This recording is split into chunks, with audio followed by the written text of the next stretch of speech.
CM योगी और अखिलेश आमने सामने, महाराणा प्रताप की जयंती पर आर पार। सीएम योगी और अखिलेश यादव आमने सामने आ गए हैं। 2027 से पहले यूपी में अखिलेश की बौखलाहट साफ देखने को मिल रही है, लेकिन योगी भी अखिलेश की बौखलाहट को शांत करने में लगे हुए हैं, क्योंकि आगे आने वाले दिनों में अखिलेश को योगी ऐसी पटखनी देंगे जिसकी काट शायद ही अखिलेश यादव निकाल पाए। नमस्कार, कैपिटल टीवी देख रहे हैं आप, मैं हूं आपके साथ हर्ष भारद्वाज। इस वक्त महाराणा प्रताप की जयंती पर सीएम योगी और अखिलेश यादव आमने सामने हैं। शुक्रवार को तो ऐसी तस्वीर सामने आई जो देखने वाली थी। दरअसल योगी आदित्यनाथ मंच से उतर रहे थे। ठीक उसी समय अखिलेश यादव समाजवादी पार्टी ऑफिस में बने हॉल की तरफ बढ़े। दोनों नेता शुक्रवार को महाराणा प्रताप की जयंती मनाने निकले थे। बीजेपी वाले 3 दिनों से कार्यक्रम की तैयारियों में जुटे थे। महाराणा प्रताप की जयंती समाजवादी पार्टी वाले हर साल मनाते हैं, लेकिन इस बार ये आयोजन होगा, इस पर संशय था। अखिलेश यादव इन दिनों अलग पॉलिटिकल लाइन पर है। वो योगी आदित्यनाथ के बहाने ठाकुर बनाम पीडीए की लड़ाई लड़ रहे हैं। क्यों चल रही ठाकुर बनाम पीडीए की लड़ाई? राणा सांगा के खिलाफ बयान देकर रामजी लाल सुमन विवाद में है, लेकिन अखिलेश यादव उनके पीछे पूरी ताकत से खड़े हैं। समाजवादी पार्टी के राज्यसभा सांसद सुमन दलित हैं और वो जाटव बिरादरी से आते हैं। करणी सेना के इस विवाद में कूदने से मामला और पेचीदा हो गया है। सुमन के समर्थन और सम्मान के बहाने अखिलेश यादव की रणनीति दलित वोट बटोरने की है, जिसके बाद कहा गया कि सपा के एजेंडे से क्या ठाकुर बाहर हो गए हैं। 2027 के चुनाव में सपा को सबक सिखाने की भी करणी सेना और ठाकुर संगठनों ने ऐलान कर दिया था। ऐसे में सपा प्रमुख सियासी मिजाज समझते हुए महाराणा प्रताप का दांव चल रहे हैं, ताकि ठाकुर वोटों की नाराजगी को दूर किया जा सके। अखिलेश ने सीएम पर साधा निशाना। समाजवादी पार्टी का मीटिंग हॉल शुक्रवार को क्षत्रिय नेताओं से भरा था। मंच पर भी अखिलेश यादव के चारों तरफ ठाकुर बिरादरी के नेता थे। आयोजन की जिम्मेदारी अखिलेश ने अपने करीबी नेता उदयवीर सिंह को दी थी। मंच पर मौजूद नेता पगड़ी में थे। कार्यक्रम में पहुंचने से पहले अखिलेश ने योगी आदित्यनाथ वाला कार्यक्रम देख और सुन लिया था, मतलब होमवर्क कर लिया था। इसलिए मंच पर पहुंचते ही बोले कि मेरे साथ इतने क्षत्रिय लोगों को देखकर कुछ लोग हैरान परेशान हो जाएंगे, लेकिन उनके साथ जो लोग खड़े हैं उनके बारे में बोलना नहीं चाहता। वो महापुरुष को नमन करने गए हैं और किस तरह से लोगों के साथ वो रहे, यानी अखिलेश का इशारा राकेश परनीत सिंह और अभय सिंह की तरफ था। ये दोनों समाजवादी पार्टी के नेता थे, अखिलेश यादव के करीबी माने जाते थे, लेकिन इन्होंने पाला बदला और बीजेपी ज्वाइन की और बीजेपी का साथ देने लगे। अखिलेश यादव कर रहे पीडीए की राजनीति। अखिलेश यादव पीडीए की राजनीति कर रहे हैं, पर इसी हफ्ते उन्होंने ब्राह्मण समाज की बैठक भी की। फिर अब महाराणा प्रताप की जयंती, जब यूपी में उनकी सरकार थी तब जयंती पर सरकार छुट्टी देती थी। यूपी में बीजेपी की सरकार बनने के बाद यह व्यवस्था बंद हो गई। यानी अखिलेश ये कह रहे थे कि मेरी सरकार थी, जब समाजवादी पार्टी की थी तो छुट्टी मिलती थी, लेकिन योगी सरकार ने ऐसा नहीं किया। उन्होंने कहा कि हमारी सरकार बनी तो गोमती रिवर फ्रंट पर महाराणा प्रताप की मूर्ति लगाएंगे। कल्याण सिंह से योगी ने की थी मूर्ति लगाने की मांग। जहां एक तरफ अखिलेश यादव महाराणा प्रताप को लेकर राजनीति कर रहे हैं, वहीं योगी आदित्यनाथ भी पूरी तरीके से इस सिचुएशन को भांप चुके हैं। और आपको यहां बता दें कि योगी सरकार ने महाराणा प्रताप की जयंती पर लखनऊ के एक चौराहे का नाम उनके नाम कर दिया था। चौराहे पर लगी मूर्ति कल्याण सिंह सरकार में लगी थी। यह बात साल 1998 की है। मुख्यमंत्री योगी आदित्यनाथ ने बताया कि मूर्ति लगाने की मांग उन्होंने ही कल्याण सिंह से की थी। उन दिनों वो गोरखपुर से लोकसभा के सांसद थे। गोरखपुर में भी महाराणा प्रताप की एक मूर्ति उन्होंने लगवाई थी। उसका उद्घाटन रक्षा मंत्री राजनाथ सिंह ने किया था। वो तब यूपी बीजेपी के अध्यक्ष थे। महाराणा प्रताप की जयंती के कार्यक्रम में योगी आदित्यनाथ के साथ कई क्षत्रिय नेता थे। ट्रांसपोर्ट मंत्री दयाशंकर सिंह से लेकर उद्यान मंत्री दिनेश प्रताप सिंह तक, लेकिन मंच से बोलने का मौका ब्रजलाल को मिला। वो बीजेपी के दलित सांसद हैं। इन दिनों उनकी बड़ी डिमांड है। यूपी के डीजीपी रहे ब्रजलाल को आगे कर पार्टी दिव्य समाज को मैसेज देना चाहती है। कहते हैं राजनीति में संदेश सही समय पर दिया जाए तो उसका काफी फायदा होता है और वो पार्टी के लिए गुड लक साबित होता है।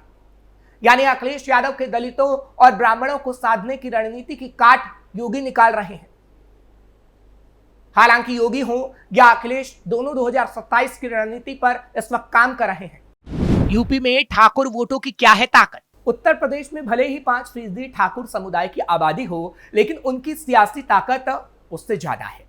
2017 के यूपी विधानसभा चुनाव में 63 राजपूत विधायक जीतने में सफल रहे थे, जबकि 2022 में 49 ठाकुर विधायक चुने गए। अवध से लेकर पूर्वांचल और पश्चिम यूपी में ठाकुर वोटर निर्णायक है। इस तरह से यूपी की सत्ता का खेल बनाने और बिगाड़ने की ताकत ठाकुर वोटर रखते हैं। ऐसे में सपा प्रमुख ठाकुर वोटों की नाराजगी का जोखिम भरा कदम नहीं उठाना चाहते। बीजेपी के दिग्गज नेता पुरुषोत्तम रूपाला के क्षत्रिय समुदाय पर दिए गए विवादित बयान को लेकर करणी सेना ने यूपी में मोर्चा खोल दिया था, जिसका नुकसान बीजेपी को उठाना पड़ा।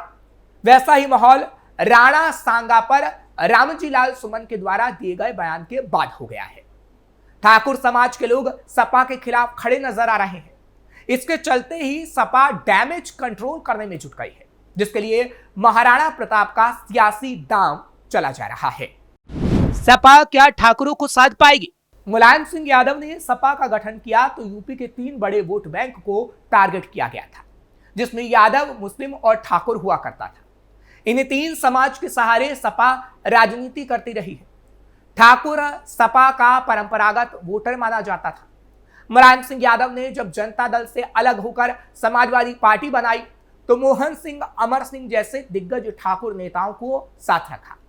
इसके अलावा उन्होंने अलग अलग इलाकों में भी ठाकुर नेताओं को जोड़ा और उन्हें संगठन में अहमियत दी।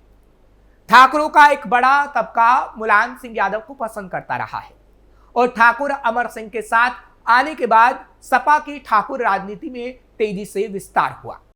योगी ने भी ठाकुरों को साधने की बनाई रणनीति। गुजरात से लेकर राजस्थान, हरियाणा और पश्चिम उत्तर प्रदेश में लोकसभा चुनाव की वोटिंग के दौरान बीजेपी को एक सवाल ने सबसे ज्यादा परेशान किया था कि पार्टी ने राजपूतों और क्षत्रिय समाज को तवज्जो नहीं दी। सीएम योगी मूल रूप से क्षत्रिय समाज से आते हैं। ऐसे में 2027 में नैरेटिव तूल पकड़े उससे पहले ही पार्टी ने ठाकुर नेताओं को साधने के भरसक प्रयास कर दिए हैं। अगर लोकसभा चुनाव की बात की जाए तो लोकसभा चुनाव में पार्टी को कई बाहुबली नेताओं का समर्थन मिलता नजर आया था, जो कि उसके लिए एक फील गुड फैक्टर माना जा रहा था। दरअसल पार्टी ने केसरगंज से सिटिंग सांसद ब्रजभूषण शरण सिंह का टिकट महिला पहलवानों के विवाद के चलते काट दिया, लेकिन उनके बेटे को टिकट देकर ठाकुर वोट बैंक को पहली की तरह साधने की कोशिश भी की, जिससे पार्टी को राजपूत वोट के लिहाज से कोई नुकसान ना हो। यानी ठाकुरों को नाराज बीजेपी कभी नहीं करती और 2027 में भी उसकी वही रणनीति है।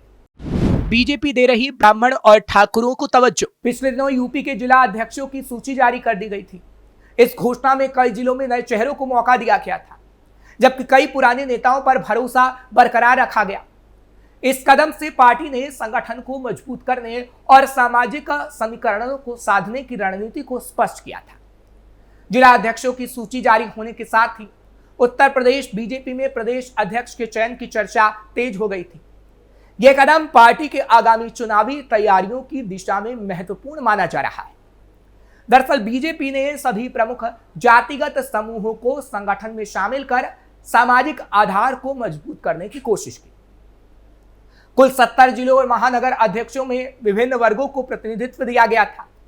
सवर्ण जाति के 39 नेताओं को जगह, जिनमें 19 ब्राह्मण, 10 ठाकुर, 3 कायस्थ, 2 भूमिहार, 4 वैश्य और 1 पंजाबी शामिल था। ओबीसी के 25 नेताओं को मिली थी कमान। ओबीसी वर्ग के 25 नेताओं को संगठन में स्थान दिया गया, जिसमें 5 कुर्मी, 3 पिछड़ा वैश्य, 2 जाट, 2 लोधी, 2 मौर्य सहित यादव, बढ़ई, कश्यप, कुशवाहा, पाल, राजभर, सैनी, रस्तोगी, गुजर, भुजवा और तेली से एक नेता शामिल था। एससी वर्ग के 6 नेताओं को जिम्मेदारी दी गई थी, जिसमें पासी वर्ग से 3 और धोबी, कठेरिया, कोरी से एक जिला अध्यक्ष बनाए गए। 25 जिलों में दोबारा मौका। इस सूची में 25 जिला अध्यक्षों को दोबारा मौका दिया गया था। खास बात यह रही थी कि 11 ऐसे जिले थे जहां बीजेपी को हाल के चुनाव में हार मिली थी। वहां भी पुराने अध्यक्षों को बरकरार रखा गया, जिसमें सीतापुर, मुरादाबाद, मुजफ्फरनगर, संभल, बदायूं, कन्नौज, रायबरेली, प्रतापगढ़, सोनभद्र, बस्ती और आंवला जैसे जिले शामिल हैं।